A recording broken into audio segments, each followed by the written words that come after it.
What were the main elements of Newton's scientific system and what did they have to do with God?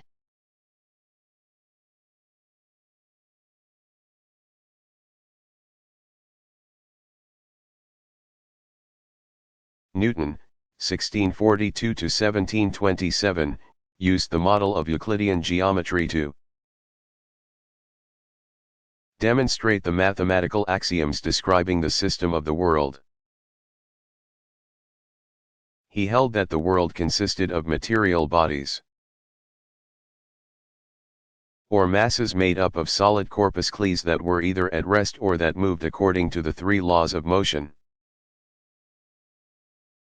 Preceding these laws of motion was a scholium, in which Newton stated the conditions of his entire system, which were absolute time, absolute space, absolute place, and absolute motion. For Newton, the universe itself was like one gigantic box that never moved. These absolutes were to become very important in contrast to Albert Einstein's theory of relativity. According to Newton, God played an active role in his system in several ways. He was the first cause of the whole celestial system. He keeps the stars and planets from crashing into one another. He creates absolute space and time, and he corrects for irregularities in the movements of planets and comets, which might otherwise undermine the entire harmony of the cosmos. That is, for Newton, not only did God exist outside of nature as its immaterial and transcendent soul,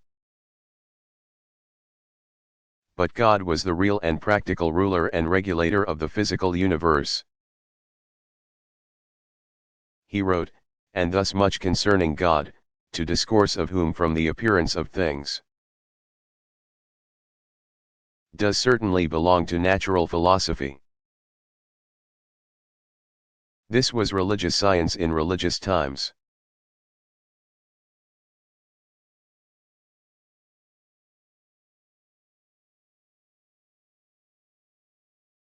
What did Descartes mean by clear and distinct ideas?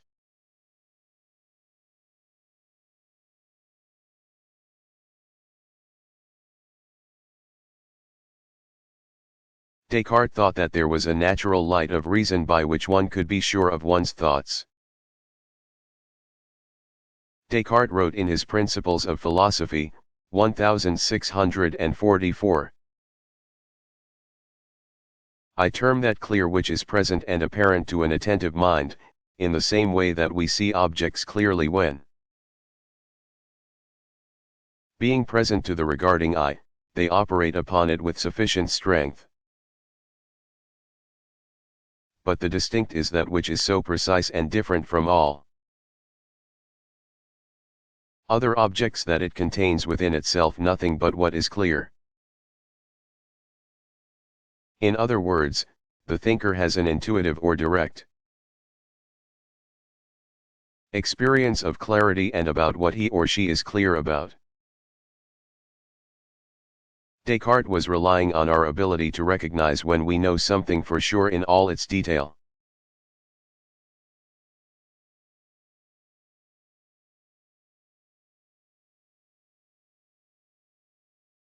Who was Charles Sanders Peirce?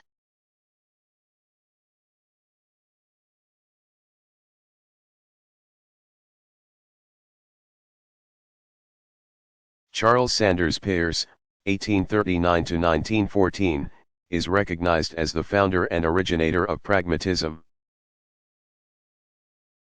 Although his intellectual expertise extended to logic,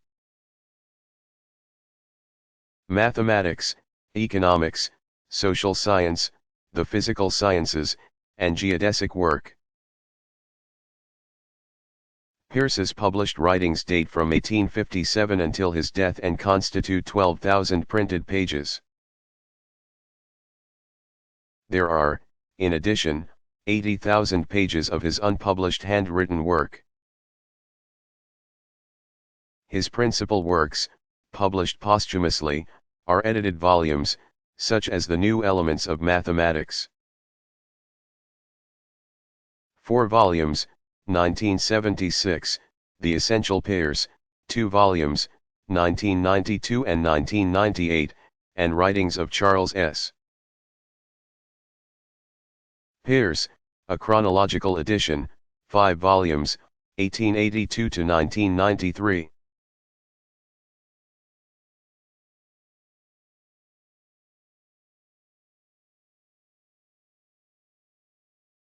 Who was W. V.O. Quine?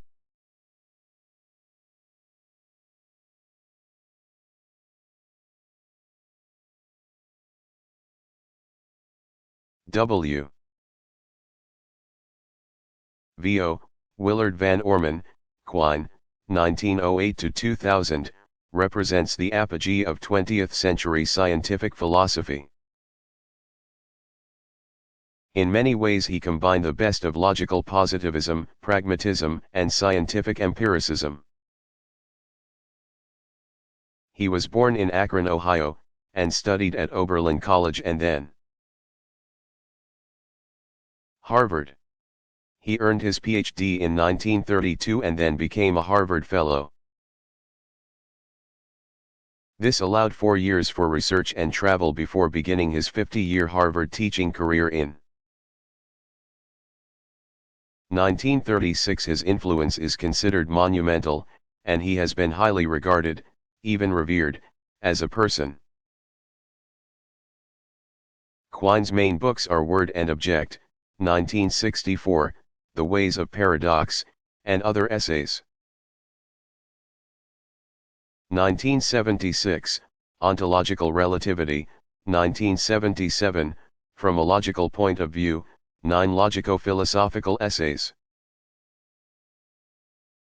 1980, From Stimulus to Science, 1998, Theories and Things, 1986. Pursuit of Truth, 1992, and Quidthetes, An Intermittently Philosophical Dictionary, 1989.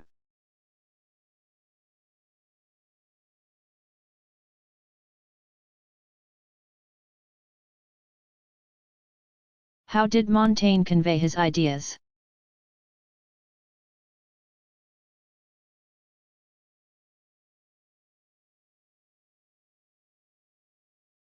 Montaigne, 1533 to 1592, used an indirect approach to explaining his ideas, which was not surprising for someone as intellectually sophisticated about literature, philosophy, and history as he was. Montaigne translated Natural Theology, or, the Book of Creatures, written from 1420 to 1430, by Raymond Sebond, a 15th-century Spanish theologian, who had taught at the University of Toulouse, where Montaigne had studied. The University of Toulouse offered much advanced and humanistic thinking at that time in a curriculum that encouraged intellectual creativity. Montaigne's translation, The Apology of Raymond Sebond, was the result of Montaigne's original embellishments. His primary thesis was that sensory and intellectual knowledge are uncertain. His conclusion was that judgment should therefore be suspended concerning matters that go beyond experience. Along the way to that conclusion, Montaigne discussed many conflicts of opinion that were relevant to disputes current in his day.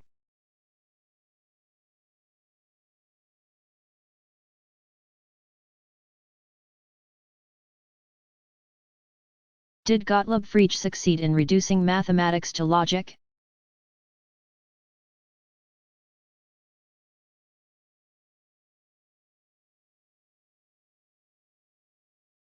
Alas, no. When the second volume to Freya's Basic Laws of Arithmetic 1893, had been sent to the printer, he received a letter from British philosopher, historian, and mathematician Bertrand Russell, 1872 to 1970, in which Russell introduced his famous paradox. Is the class of all classes that are not members of itself a member of itself or not? The question is coherent, but it entails a contradiction, so it has no answer. Freya had to admit that he had no foundation for his reasoning. A scientist can hardly encounter anything more undesirable than to have the foundation collapse just as the work is finished. I was put in this position by a letter from Mr. Bertrand Russell when the work was almost through the press. The great irony in this is that Russell embarked on his own project to reduce mathematics to logic and failed.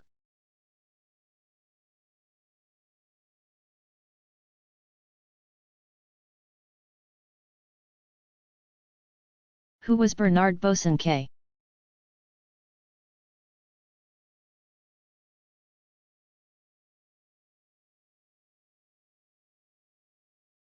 Bernard Bosanquet, 1848 to 1923, was an English Hegelian who taught at University College. From 1870 to 1881, and at St. Andrews, from 1903 to 1908, Oxford. His name was inherited from French Huguenot forebears. He left Oxford when an inheritance enabled him to pursue social activist causes in London. His major works appear as the published editions of the Gifford Lectures that he gave in 1911 and 1912, The Principle of Individuality and Value, 1912, and The Value and Destiny of the Individual, 1913. Bosanquet explained the existence of the absolute with his own system of logical doctrines. He advocated for community values as opposed to individualism. And he was the leading British philosopher of aesthetics in his day and beyond.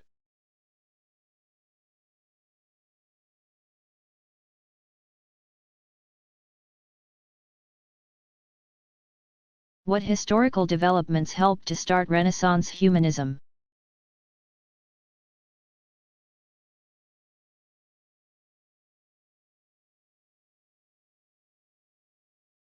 The historical period of the Renaissance is usually considered to include the years from 1450 to 1600. This time is associated with the transition between the medieval and modern periods. From its beginnings in Italy, the Renaissance was marked by a new interest in literature,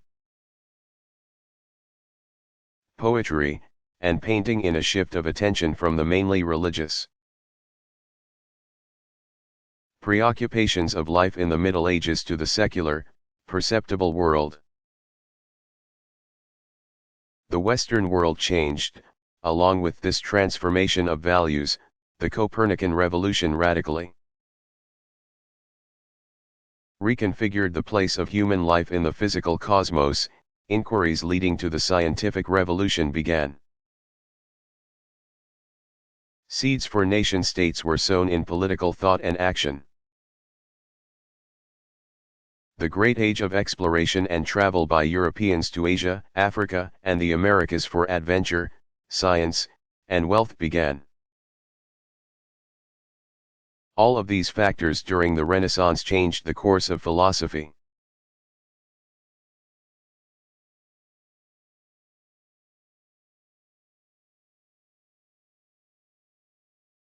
How were Locke's ideas about substance related to his theory of knowledge?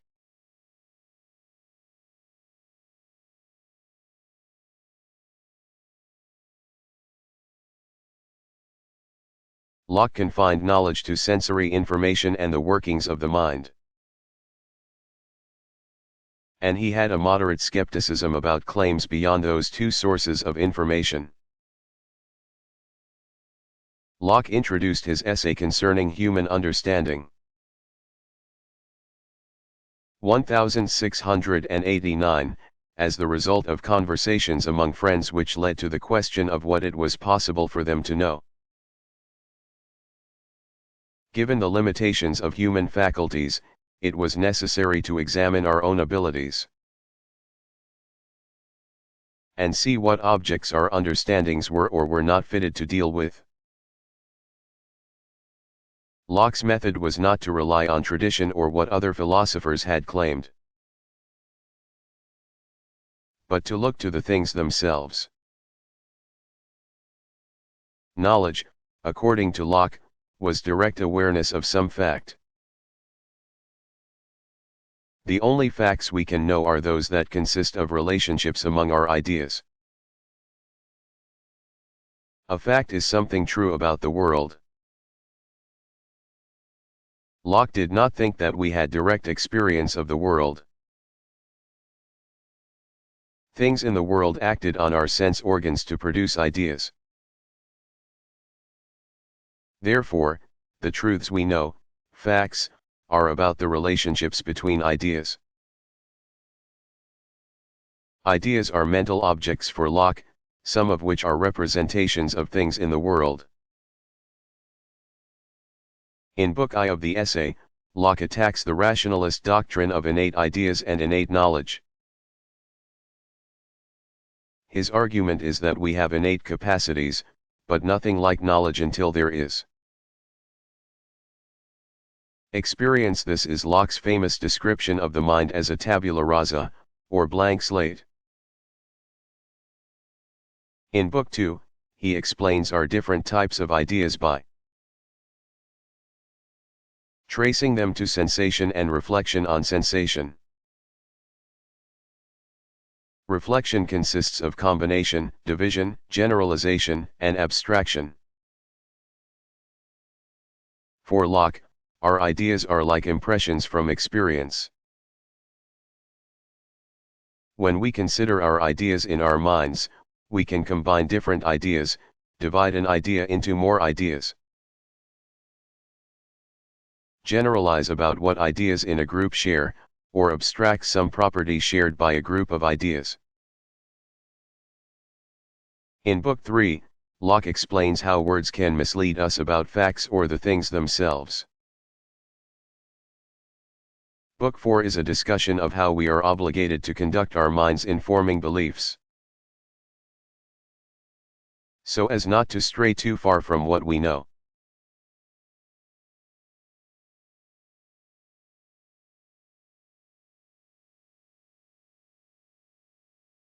Why are LBGT studies and queer theory part of philosophy now?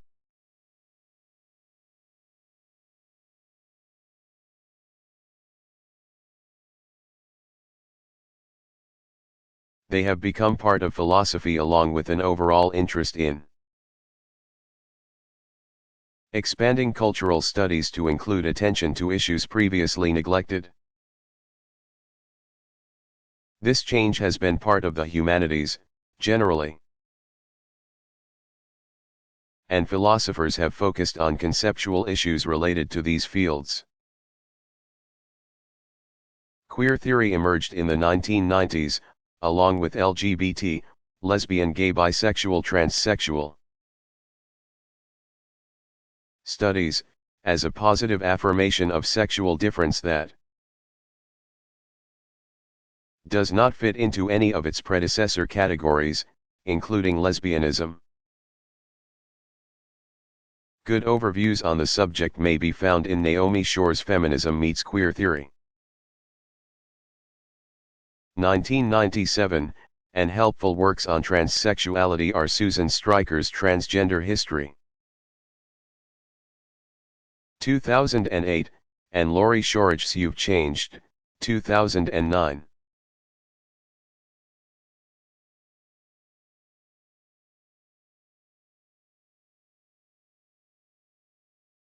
Who was Anne Conway?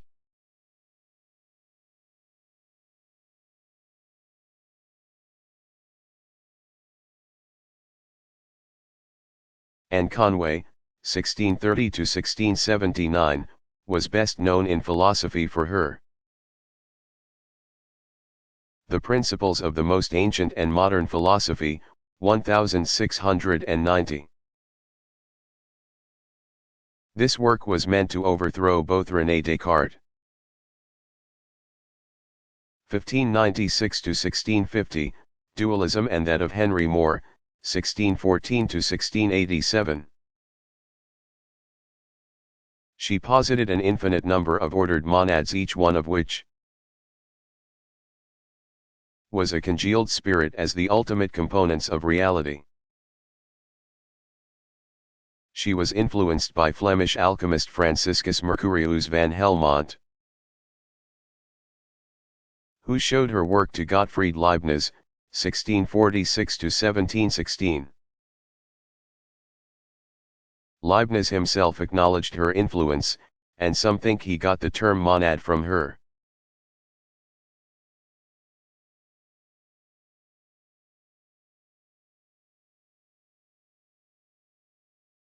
How did William Whewell describe the method of science?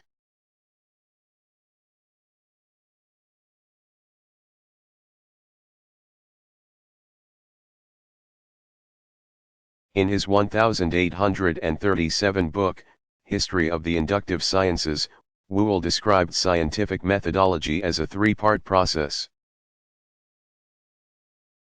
Beginning with a prelude of isolated facts, progressing toward laws or generalizations, and culminating in colligation by scientists during an inductive epoch in which a theory is created. The last stage is a sequel in which the theory is refined and applied to new facts.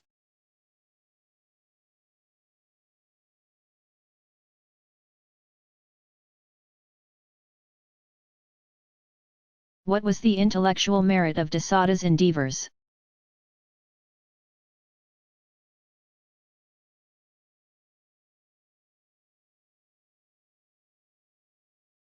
Desaada was elected to the National Convention in 1790 and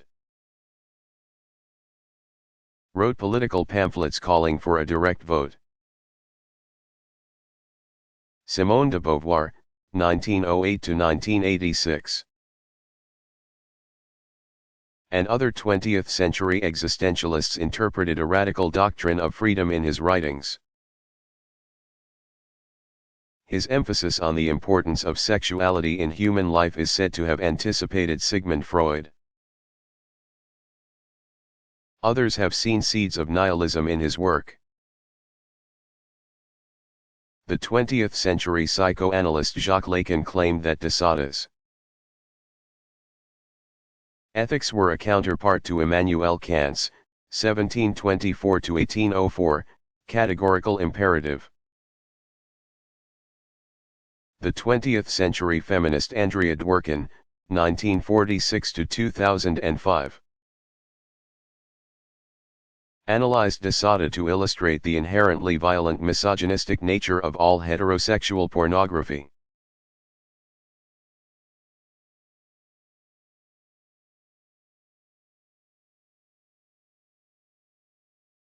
What have been the two main subjects of Western philosophy?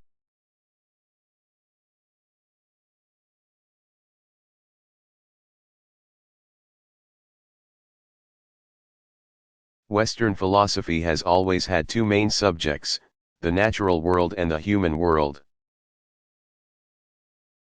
The natural world includes nature, physical reality, and the cosmos. The human world includes human beings, their values, experience, minds, ethics, societies, government, cultures, and human nature itself. Philosophy of course occurs in all cultures and daily life. But Western philosophy is a distinct way of thinking that consists of hypotheses and generalizations. About what philosophers believe is important in the natural and human worlds. Western philosophers have not been focused on stories of the origins of peoples nor on events in time. like historians, and neither are they focused on individual lives, like biographers. Instead, they have sought to view events and lives in general and abstract ways that can tell us what is true of categories or kinds of events, and individual lives.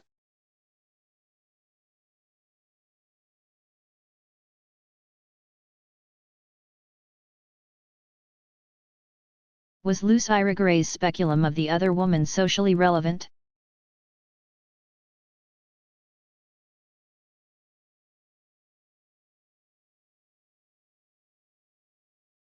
Yes, and it has also had a tremendous influence on students and scholars of French feminist philosophy.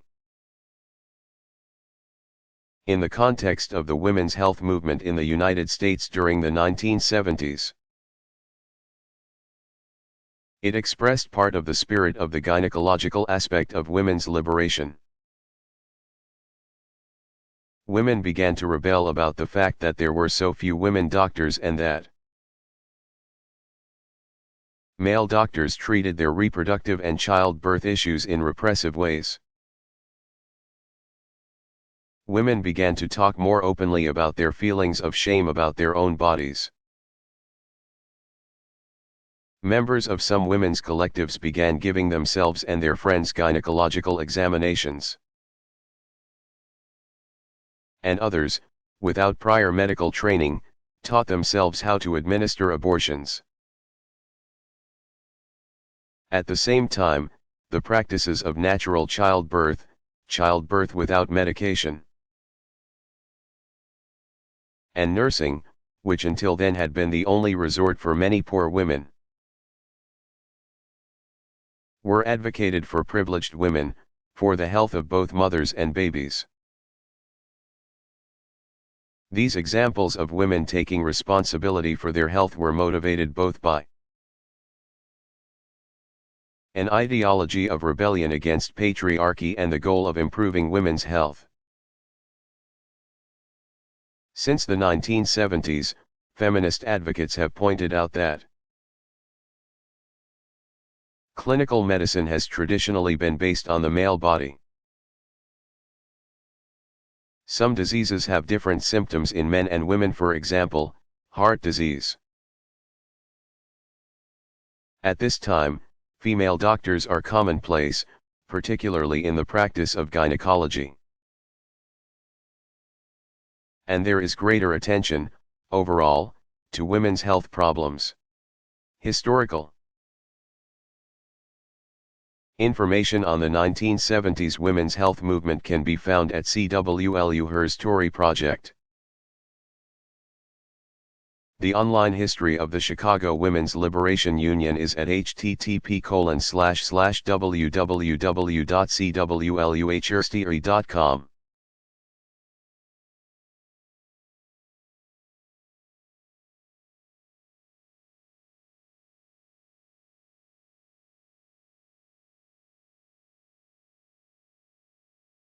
What did Ralph Waldo Emerson mean by the oversoul?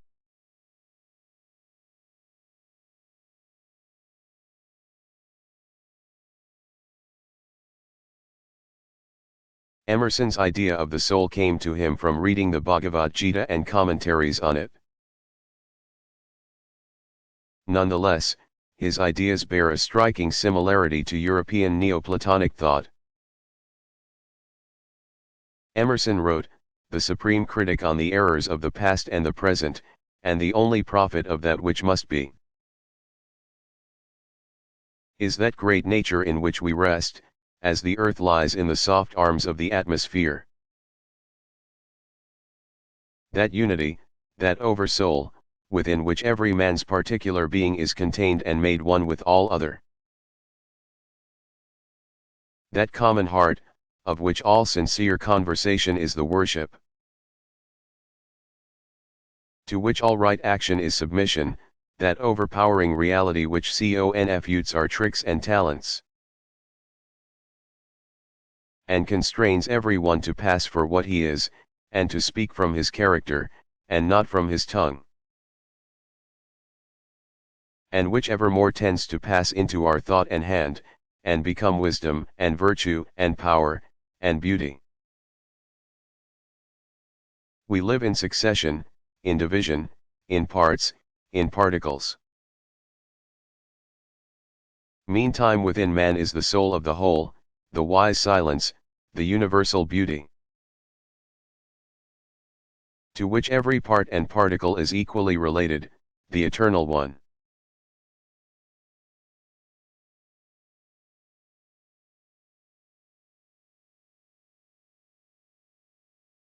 What was Bacon's influence?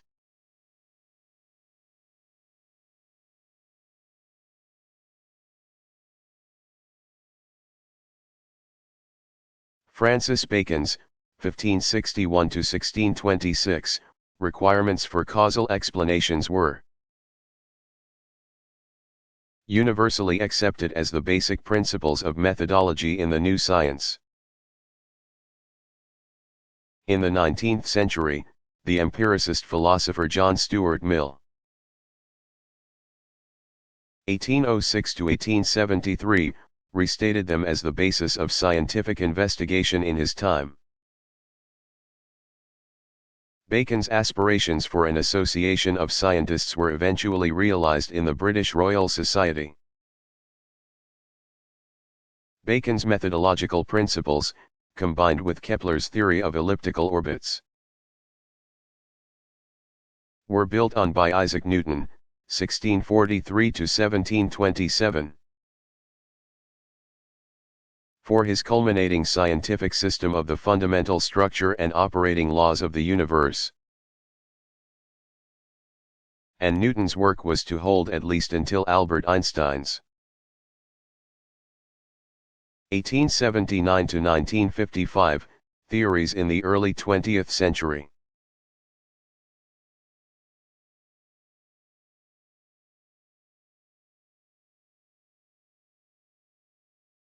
What were some of Leibniz's original contributions to philosophy?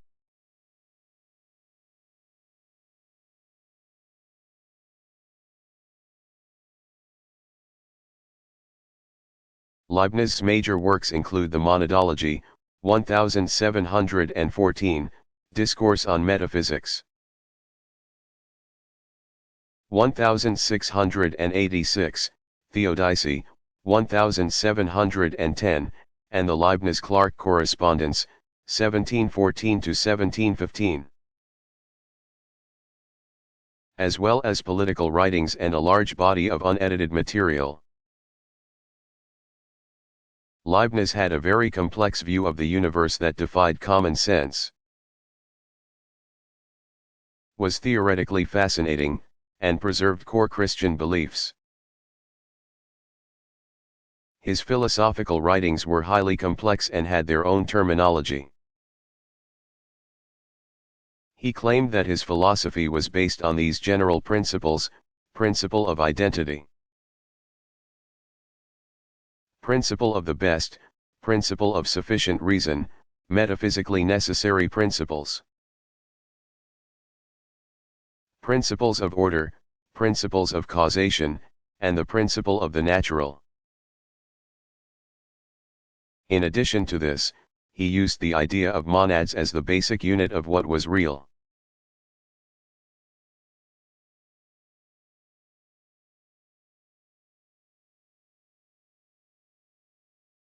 Was social Darwinism a beneficial set of beliefs?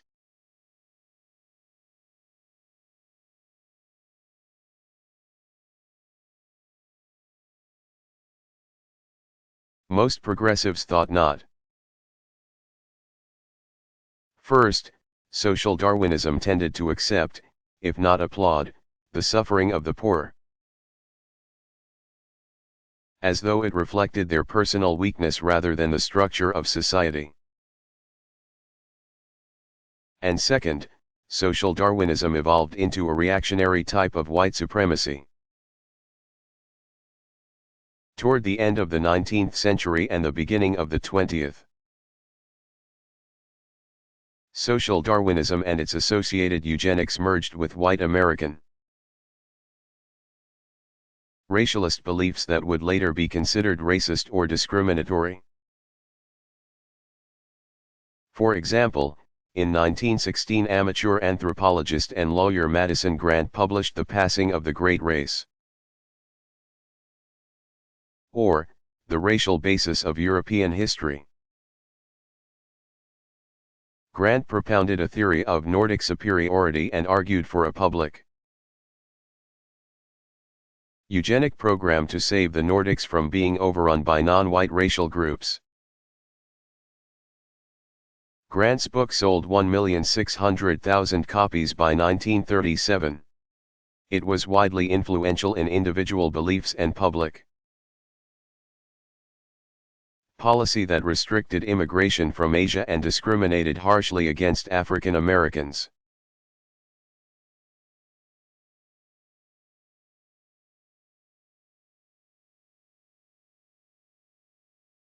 How well were Exum's ideas first received?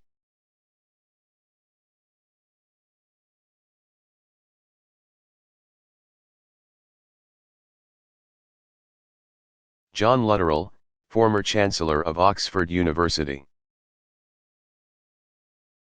extracted over 50 heretical claims from Exum's writings and sent them to Pope John XXII, 1249–1334. Exum was summoned to a papal commission in Avignon, where French cardinals had moved the papacy from Rome. This relocation, which lasted from 1309 to 1377, was known as the Babylonian captivity of the papacy. 51 of Exum's offending theses were censured after 2 years. Although no charges were brought against him. However, while he was in Avignon, Exum conducted his own investigations of papal concessions to the Franciscans about collective poverty. He concluded that John XXII had contradicted these prior concessions in his own opposition to clerical poverty and that he was no true pope. When Exum heard that Pope John XXII intended to condemn his written judgment and defense of clerical poverty, he fled to the protection of the anti-papal regent in Bavaria. While he was there, the Pope excommunicated him in absentia. The Black Plague was at that time rampant in Bavaria and William of Exum is thought to have died of it.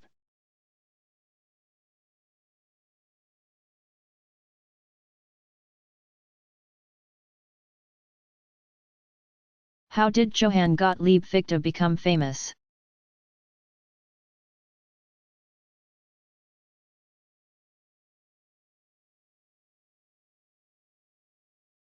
Soon after Fichte met Immanuel Kant, 1724–1804, in Königsberg. His first book, Attempt at a Critique of All Revelation, 1792, appeared. It drew connections between religious revelation and Kant's philosophy. Fichte had not shown it to Kant before publication, and Fichte's name did not appear as the work's author, so the book was assumed to be by Kant. Kant generously cleared up this misunderstanding, giving high praise to Fichte, who immediately became famous. The accolades were hyperbolic. One reader wrote, "The most shocking and astonishing news, nobody but Kant could have written this book. This amazing news of a third son, the other two being Kant and René Descartes 1596–1650. In the philosophical heavens has set me into such confusion.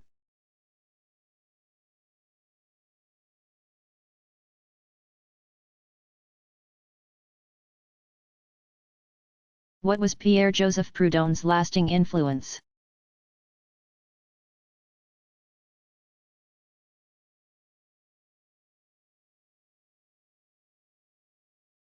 Although his thought, along with that of other 19th-century anarchists, was neglected after World War I. Some of Proudhon's social ideas remain influential in contemporary economic organization. Examples of this include the representation in management of workers in large industries, as well as cooperative housing units and food growing and buying projects.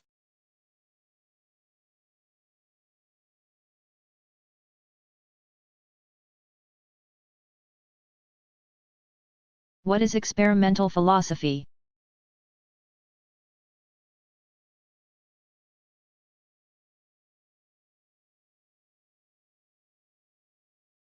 It is a very new philosophical approach that aims to use empirical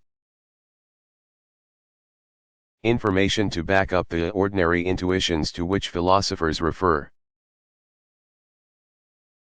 People are given philosophical problems or solutions to them and asked if they agree with the philosopher's answer. Experimental philosophy has been applied to philosophy of language, philosophy of action, and intuitions that free will is not compatible with determinism.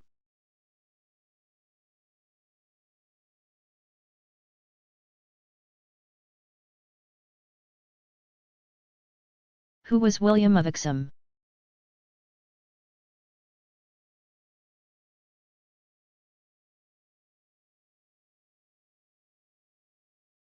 William of Ockham, c. 1280 c. 1349, known as the more than subtle doctor, was a Franciscan monk. He studied theology at Oxford and developed a strong expertise in logic, which may have led to his foundational empirical insights. Empiricism, as a doctrine independent of theology, was not widely accepted by medieval scholastic philosophers, so neither was the principle that came to be known as Ockham's razor. Plurality is not to be assumed without necessity. In its modern form in science, Ockham's razor is a rule for parsimony and simplicity in the construction of theories, and against commitment to more entities than are strictly necessary for the explanation of data or observations. Ockham's empiricism also applied to universals, and he rejected all claims to their reality. The only real things, according to Ockam, were existent particulars. He held that universals were the names of concepts, a doctrine called conceptualism. He asserted that there was no willed causation in nature, which entailed that even God could not interfere in physical causal laws. Although Ockam did believe that God could intervene in human cognition,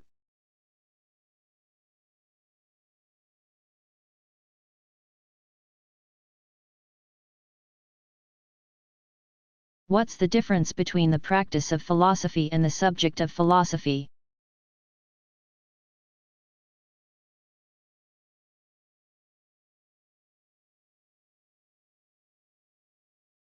besides being an activity, philosophy is also a field of study. Like psychology, history, biology, or literature. When philosophy is studied as a subject, a lot of what's studied is the history of philosophy in the form of writings by past philosophers. At the beginning of the 21st century, philosophy is mainly an academic discipline, which branches off into specializations and subfields. As a practice, the activities of academic philosophers consist of college teaching and the writing of scholarly texts, which are contributions and additions to the field of philosophy as a body of knowledge that can be studied.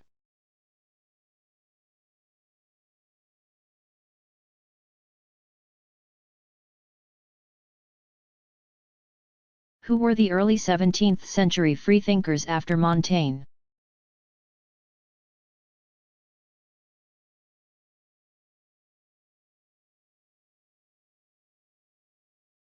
The freethinkers after Montaigne, 1533 to 1592, combined Pyrrhonic skepticism with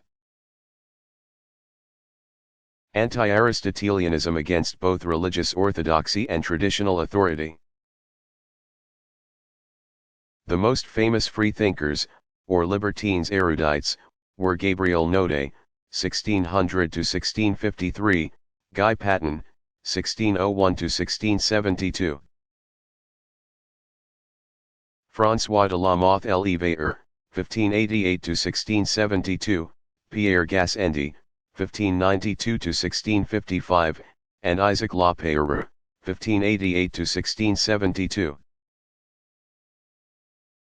Naudé and Patin were humanists with little interest in scientific claims.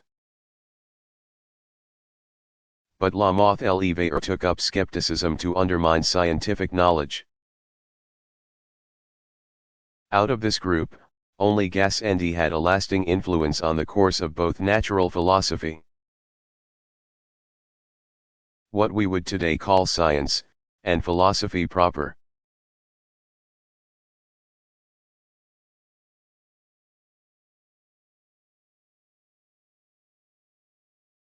What was Arthur Schopenhauer's moral system?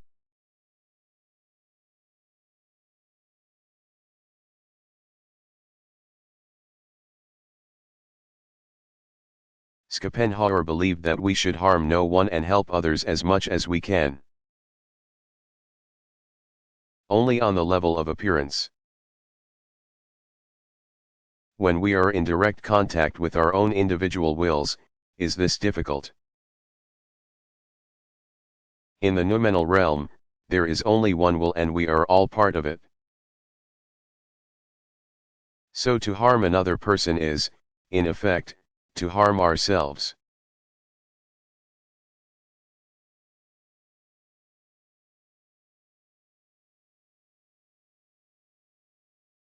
What was distinctive about Elizabeth Elstob?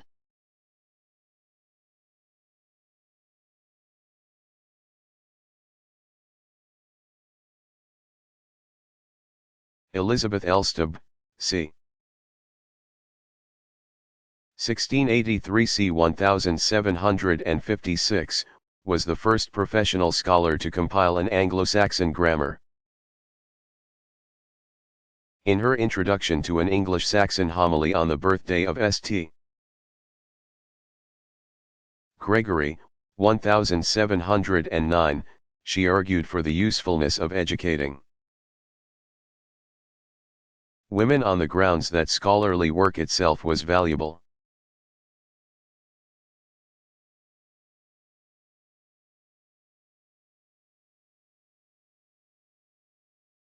Which of these new philosophies are fads and which will last?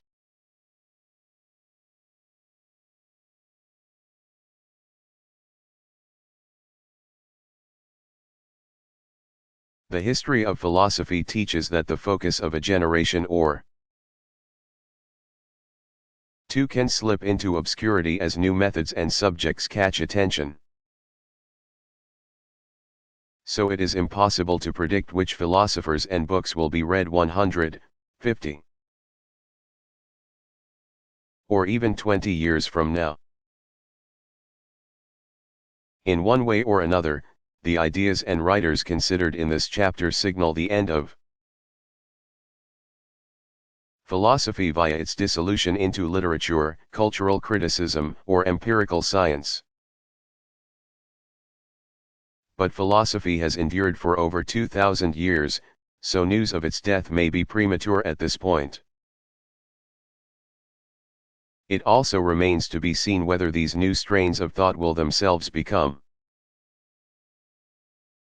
entrenched in ways that are distinctly philosophical according to the old tradition.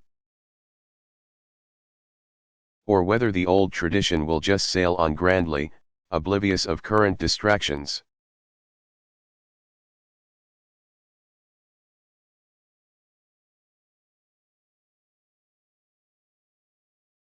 Who was Jonathan Edwards?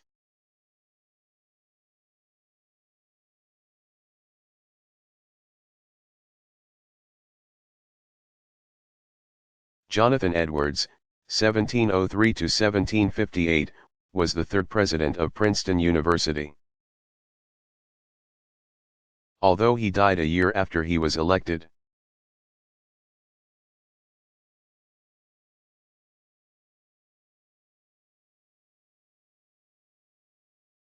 What was the influence of logical atomism?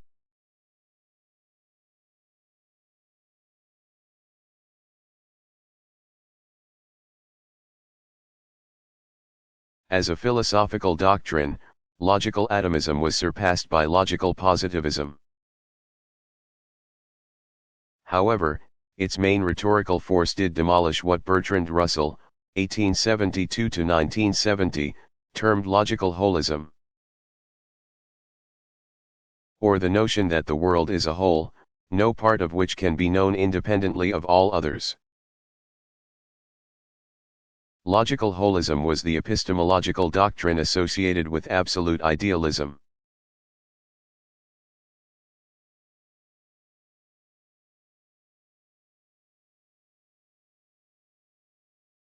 What was Reichenbach's theory of logical empiricism?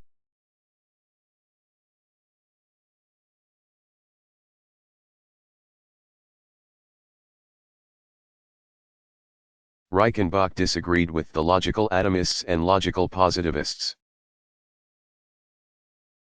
who felt that objects of scientific study could be described as if they were made up of sense data. His own realist view became known as physicalism. He argued on pragmatic grounds for a probabilistic interpretation of induction, so that induction could be expressed in terms of probabilities of future events based on the occurrence of these events in the past. Reichenbach also developed a triple-valued logic in which statements could be true, false, or indeterminate, for quantum theory. He added the option of indeterminate to true and false. Quantum theory specifies that some events could not be determined even though their causes were known. So it was important to add indeterminacy to a system of formal logical notation.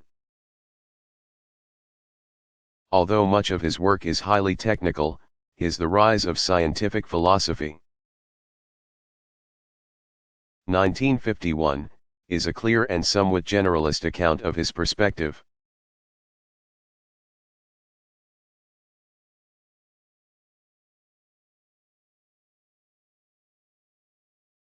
What was so revolutionary about the scientific revolution?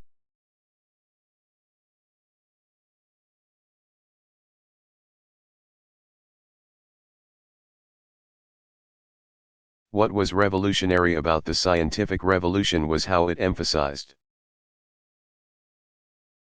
objectivity and the need to look for natural causes for observable events. Many new inventions, such as telescopes, microscopes, thermometers, barometers, air pumps, and electric charge detectors, aided in this new endeavor. The principle of objectivity played out in public discovery, observation, and experimentation that could be duplicated for verification. To be accepted, however, important experiments required credible witnesses, usually men of substantial social status. The goal of exact measurement and descriptions that could be quantified made mathematics a permanent part of science. But the pre-Socratics had already sought naturalistic explanations for natural events and emphasized the importance of number, so those aspects of the scientific revolution were not new. The early modern methods of objectivity were innovative, nevertheless.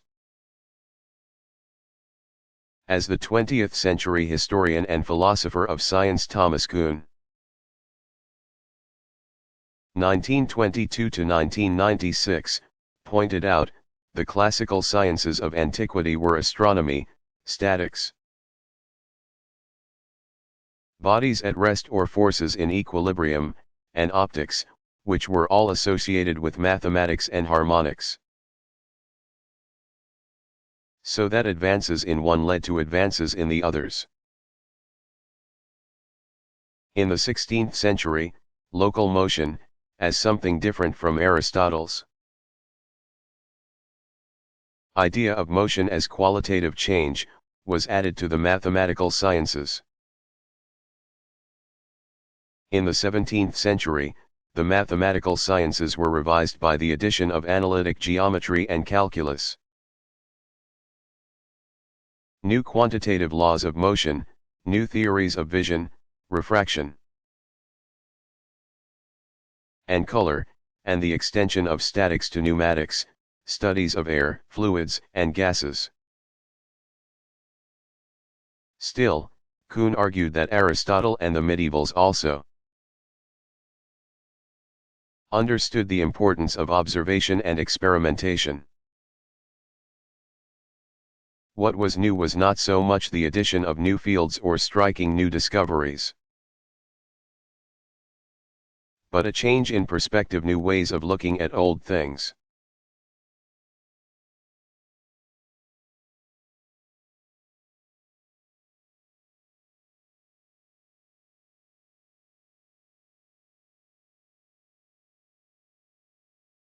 What is Catherine MacKinnon's contribution to second-wave feminist political philosophy?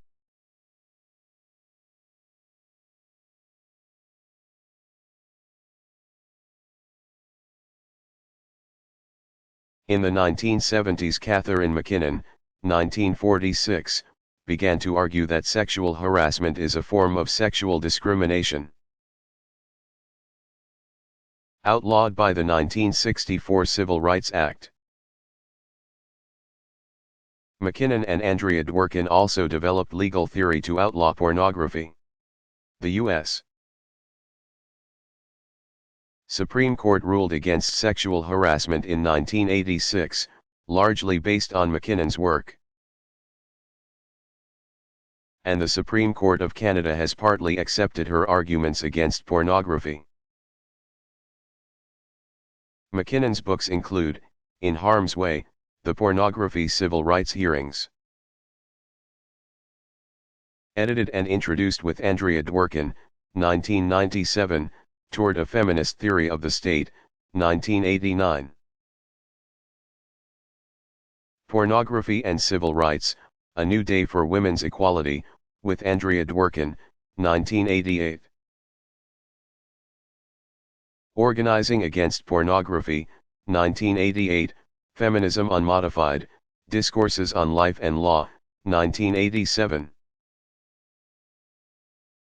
And Sexual Harassment of Working Women, A Case of Sex Discrimination, with Thomas I Emerson, 1979.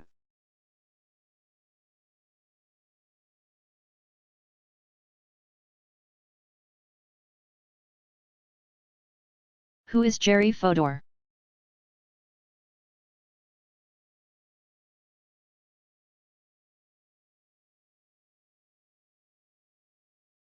Jerry Allen Fodor, 1935, a philosopher of cognitive science at Rutgers University, is perhaps best known for his modular theory of mind and his concept of the language of thought. Fodor's books include, Psychological Explanation, 1968, The Language of Thought, 1975, Representations. Essays on the Foundations of Cognitive Science, 1979, The Modularity of Mind. An Essay on Faculty Psychology, 1983, Psychosemantics, The Problem of Meaning in the Philosophy of Mind, 1987. A Theory of Content and Other Essays, 1990, The Elm and the Expert, Mentalace and its Semantics, 1994. Concepts, Where Cognitive Science Went Wrong, 1998, In Critical Condition, 1998, The Mind Doesn't Work That Way. The Scope and Limits of Computational Psychology, 2000, and Hume Variations, 2003. Fodor also writes about opera for the London Review of Books. His writing style is uniquely witty and peppered with joyful mockery, as well as homespun analogies and references.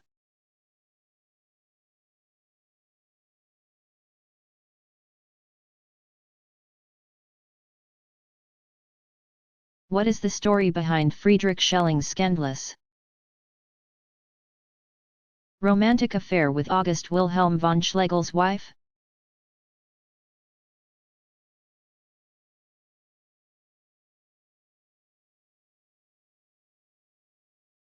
When he was teaching in Jena, Schelling was close friends with German poet August Wilhelm von Schlegel, who was highly esteemed by other German romantics, and with Caroline, who would later be the poet's wife. There was discussion of marriage between Schelling and the Schlegel's daughter, Augusta. But Augusta died from dysentery in 1800, after Schelling had supervised her treatment. At first, Schelling was blamed, but later biographers exonerated him because her death was probably medically inevitable at that time. Schelling and Caroline then recognized their love for each other, and August moved out, leaving Jena for Berlin. Later, Johann Wolfgang von Goethe, another famous literary figure, helped secure a divorce. And Schelling and Caroline married, after they had left Jena to avoid the predictable scandal.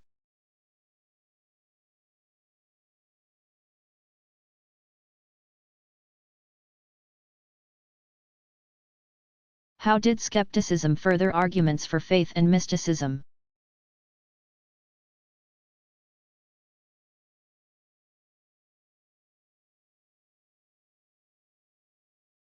When there were contending religions, each side would apply skepticism to the knowledge claims of the other. The Catholics used skepticism to disprove the claims about knowledge of God made by the Protestants. And the Protestants did the same thing to the Catholics. The result was that each side ended up extolling its own type of faith, rather than the knowledge claimed by the other side. This use of skepticism to elevate faith and mysticism had its roots in Islamic philosophy, specifically in the writings of Abu Hamid al-Ghazali 1058-1111. As the two-sided religious skeptical debates wore down, the modern form of skepticism, which supports observation and the scientific method, came into wide use.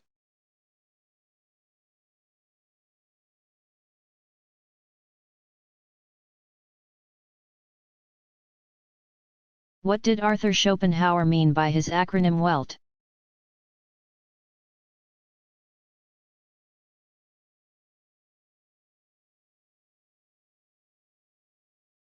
Schopenhauer thought the omnipresence of will was an endless cause of suffering. He even created an acronym to express this with the word Welt, or world. The letters in Welt stood for woe, Elend, misery, Leid, suffering, and Tod, death. Schopenhauer thought that the only way out of this was to give up will by affirming the noble truths of Buddhism. Life is suffering, desire causes suffering, eliminating desire eliminates suffering. Desire can be eliminated only through a saintly life, which requires chastity, humbling of the body, and extreme poverty.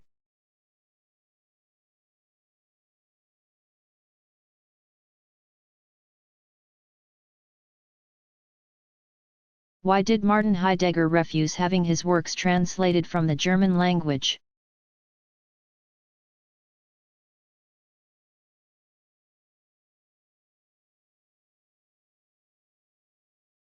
Heidegger had a strong bias in favor of German as the language of thought.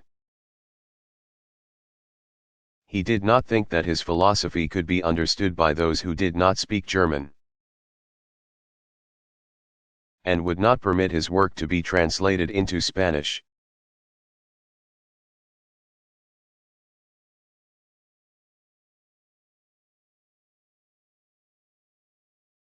What is Mysterianism?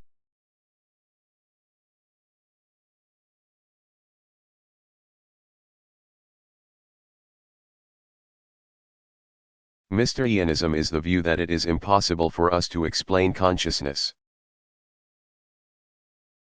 This perspective, sometimes held by philosophers, is now called the New Mysterianism, and is based on the writings of Colin McGinn, 1950, such as The Problem of Consciousness. 1991, The Mysterious Flame, 1999, and Consciousness and Its Objects, 2004. The name New Mysterians was bestowed by Owen Flanagan, 1949, in his Science of the Mind.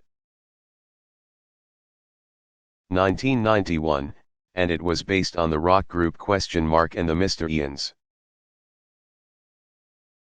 Past philosophers such as Gottfried Leibniz, 1646–1716. Similarly believed that the emergence of consciousness could not be fully understood by conscious beings.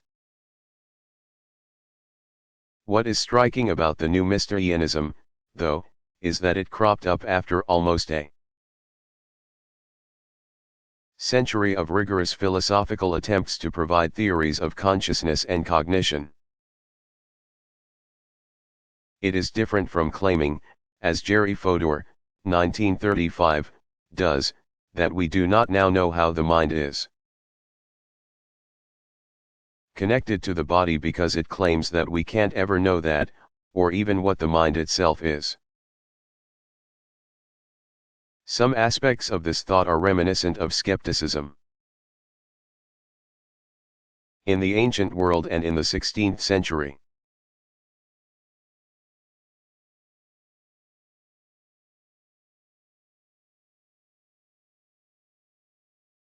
Why did Heraclitus disagree with Pythagoras about the essence of life?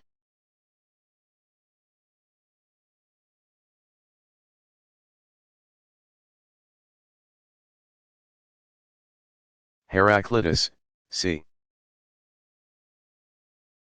540–480 BCE, thought that the essence of life was an inconclusive battle of opposites.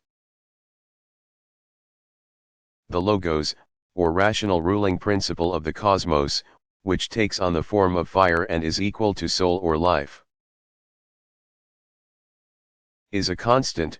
Within the logos, the strife of individual beings brings constant change.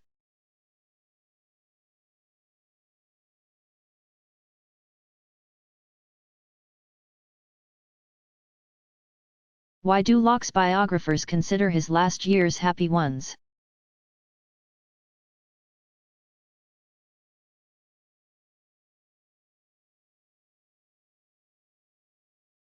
After a life of moving from one place to another, when Locke's health began to fail in the early 1690s,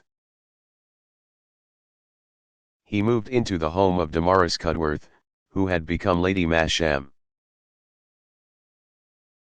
Biographers think it probable that he had been close to proposing to her decades earlier. When Locke joined the Masham household, he was on friendly terms with Sir Francis Masham, Damara's husband. And he insisted on paying £1 weekly rent, although he would have been welcome as a guest. He brought with him his personal library of 5,000 books and his personal effects, all of which were inventoried on a list that Lady Masham signed, a regular practice for Locke, whenever he moved. The country air at Oates, in Essex, was better for his lungs than London had been, and he was able to continue his writing, receive visitors, and keep up his correspondence until he died. This arrangement, however, was not without its detractors. John Edwards, who believed that Locke's Reasonableness of Christianity was a subversive and even atheistic work, referred to Locke as the governor of the Seraglio brothel at Oates.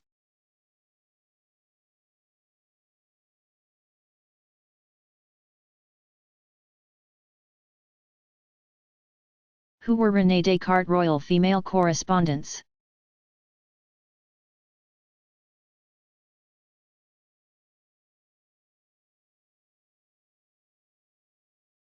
Descartes corresponded with Princess Elizabeth of Bohemia, who was very interested in applying his doctrines for clear thought. As a result of this exchange, he wrote The Passions of the Soul, 1669, which was an account of how the mind worked and was connected to the body. In the same year, Descartes agreed to move to Stockholm to tutor Queen Christina. Like Princess Elizabeth, she was drawn to Descartes' ideas and wished to be well informed and educated, in general. A small pension from the King of France had been delayed for many years, and Descartes needed the funds, as well as the honor of royal patronage. He called Sweden the land of the bears and was much inconvenienced by demands of the athletic young queen that he begin his lessons for her at 5 a.m. Descartes had always been a late riser, preferring to begin his day by reflecting in bed until noon. When he was a student at La Flèche, he had been given special permission not to rise early. Descartes biographers believe that the change in his routine weakened him. He caught pneumonia and soon died.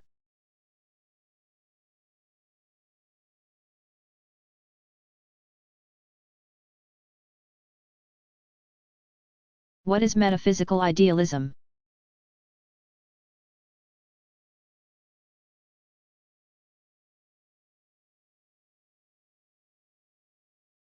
Metaphysical idealism is the position going back to the pre-Socratics and brought to fruition by Plato in the ancient world, that what is ultimately real is something non-material and not apparent to the senses. Insofar as God was believed to be both non-material and most real. All Christian philosophers were idealists, but the term is usually reserved for those who posited mind or other non-material substances and things as more real than matter in the natural world.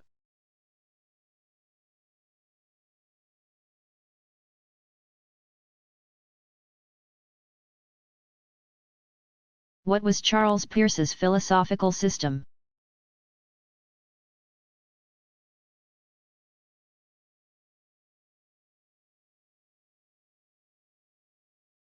Peirce's philosophical views had idealist underpinnings. He had four systems. In his first system, 1859 to 1861, he agreed with Immanuel Kant. 1724 to 1804, that things in themselves could not be known either in science or philosophy.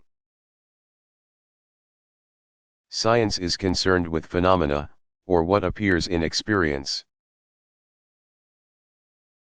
But there is an objective world underlying phenomena, or what is known. There are three kinds of things: 1. Matter, 2.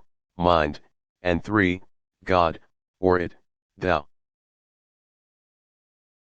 and I, which Peirce called firstness, secondness and thirdness, respectively. Peirce thought that ideas in God's mind are as material as objects in our experience. However, he encountered logical problems with this system and was not quite satisfied with the relation between the Kantian categories and the things in themselves. In his second system of thought, 1866 to 1970, Peirce used Hegelian methodology and assumptions to conclude that what was most real was a dynamic system. He thought that the world of experience or phenomena, which he called the phaneron,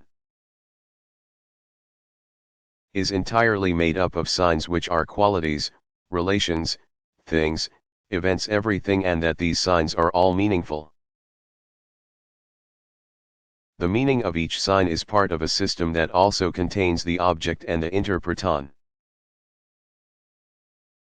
The object is what the sign is a sign of. The interpreton is the feature or activity of mind that experiences the sign. And, the interpreton is also a sign because everything is a sign, so it also has an object and a second interpreton.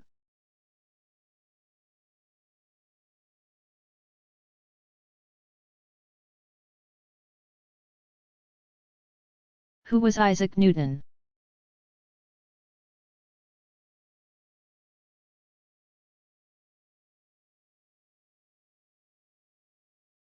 Isaac Newton, 1642 to 1727, was one of the greatest scientists and natural philosophers of the Western tradition. Alexander Pope wrote his epitaph, "Nature and nature's laws lay hid in sight. God said, 'Let Newton be,' and all was light." Newton made coherent, mathematically sound sense of the Copernican theory.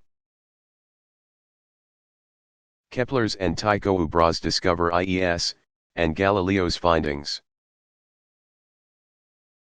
He united terrestrial and celestial mechanics in a comprehensive cosmological system that supported further research for over 300 years. His scientific view of the cosmos included a place for the God of Christians, which was much appreciated in his time. Newton's equations are still useful for calculations of motion in the middle range of medium-sized objects close to the surface of Earth. Newton's theory is not useful for subatomic particle research and measurements made in light years.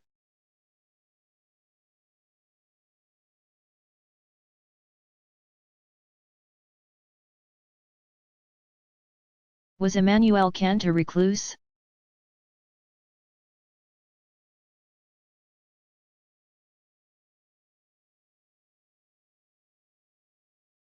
Yes. He lived a very precise and orderly life, and his neighbors claimed to be able to set their clocks by his daily walks. During the 1770s, he retreated into what biographers call his silent decade. He set himself the task of figuring out how perception and intellect are connected. Never a bon vivant, he withdrew from even minimal social contact. But he was very forthright about what was going on in his life and did not make the usual social excuses. When a former student tried to coax him out, he responded in this manner: Any change makes me apprehensive, even if it offers the greatest promise of improving my condition. And I am persuaded by this natural instinct of mine that I must take heed if I wish that the threads which the fates spin so thin and weak in my case to be spun to any length. My great thanks, to my well-wishers and friends, who think so kindly of me as to undertake my welfare. But at the same time a most humble request to protect me in my current condition from any disturbance.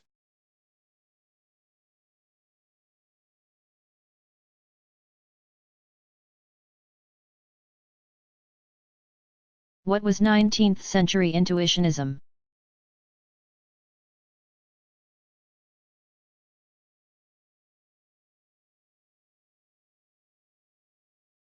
To some extent all philosophical systems have a place for intuition. Direct knowledge that is non-inferential or cannot be proved by prior argument and for which there is no way to resolve doubts. Mill thought that William Whewell's, 1794–1866, philosophy of science was intuitive. Although it was in places quite inferential. However, Whewell did have an explicitly intuitionist moral theory. Other noteworthy 19th-century intuitionists were William Hamilton, F. H. Bradley, Henry Sidgwick, James Martineau, and, toward the end of the century and into the next, Henry Bergson.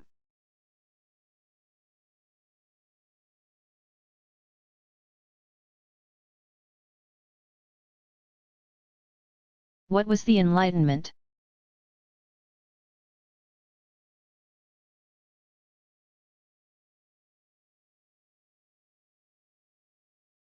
The Enlightenment was known to its contemporaries and future generations as the Age of Reason.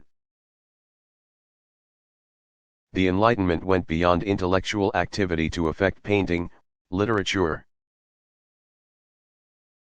architecture, religion, the sciences, and, of course, politics. Culminating in the American Revolution, 1775–1783, and the French Revolution, 1789–1799. While there were common Enlightenment intellectual themes, conditions in different nations produced distinctive types of thought. Also, there was a marked development of ideas from the first half of the 1700s to the second half. Principally because of the major social and political changes preceding and accompanying the American and French revolutions.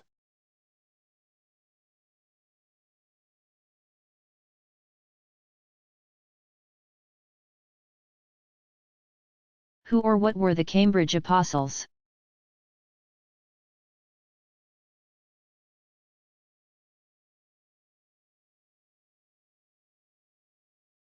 His was the undergraduate club at Cambridge University to which G. E. Moore, and some of the male writers who held him in high esteem, belonged. The Cambridge Apostles, or Cambridge Conversation Society, was founded in 1820 by George Tomlinson, who was later Bishop of Gibraltar. There were originally 12 members, hence the name. They met on Saturday nights for discussion after one member presented a paper and they ate whales, which were sardines on toast. The Apostles have always been a quasi-secret society with an annual dinner and a meeting in London every so often. Women could not be considered for membership until 1970, when the Cambridge spy ring was disclosed in 1951.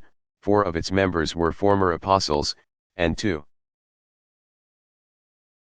who were employed in high government offices, had given the KGB sensitive information. The Cambridge spy ring consisted of 5 British young men who attended Cambridge University and were recruited to spy for the Soviet Union during the 1930s. They infiltrated the highest levels of British government and betrayed top secrets to the Soviet Union.